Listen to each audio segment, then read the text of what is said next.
I think there ought to be some serious discussion by smart people, really smart people, about whether or not proliferation of things like the smoking gun and TMZ and YouTube and the whole celebrity culture is healthy.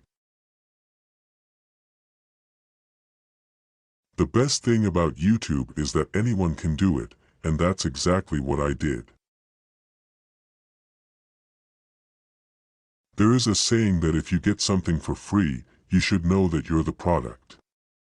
It was never more true than in the case of Facebook and Gmail and YouTube. You get free social media services, and you get free funny cat videos. In exchange, you give up the most valuable asset you have, which is your personal data. There are quite a lot of YouTube clips of me that have gone viral.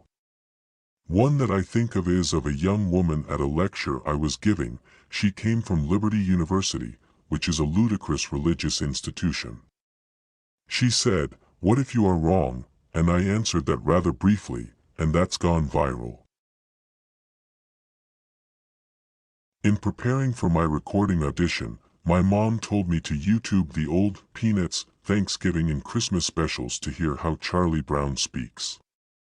So I listened to as much as I could find online to get the voice right.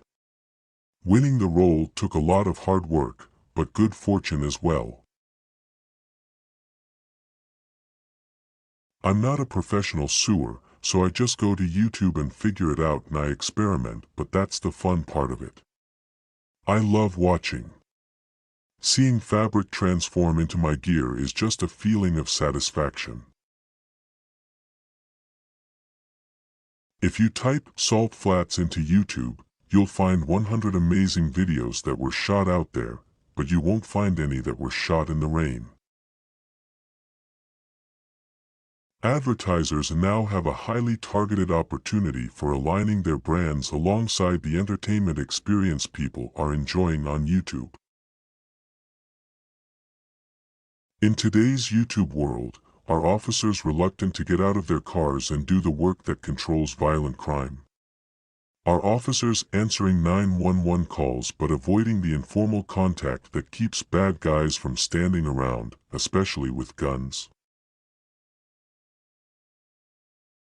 Google has placed its faith in data, while Apple worships the power of design. This dichotomy made the two companies complementary.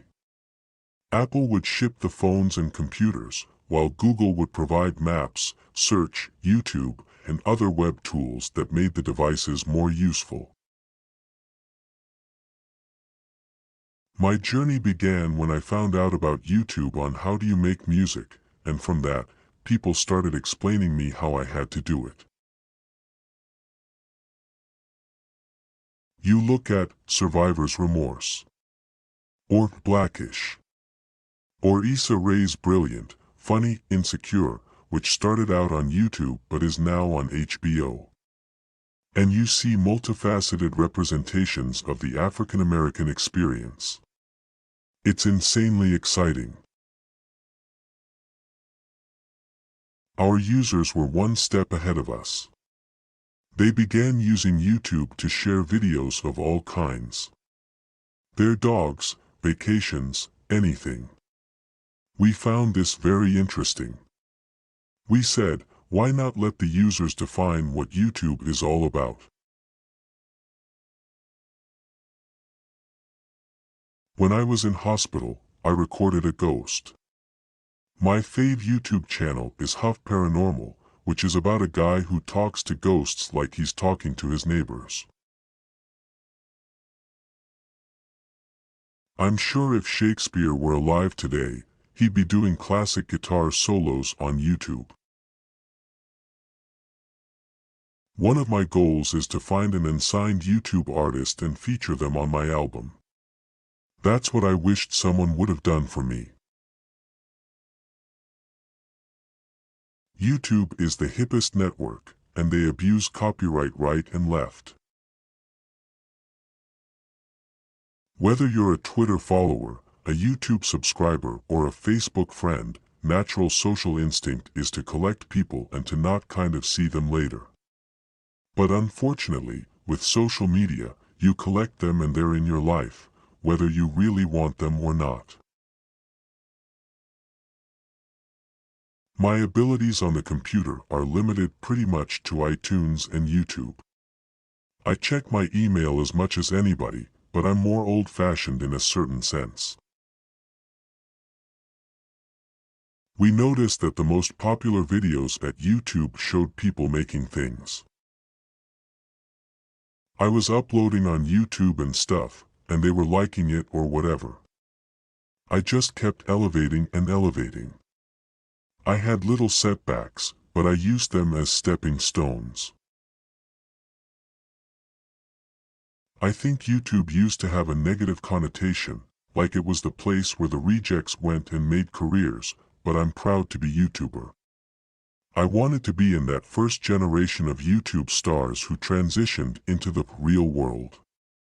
It was a really good way to build my business.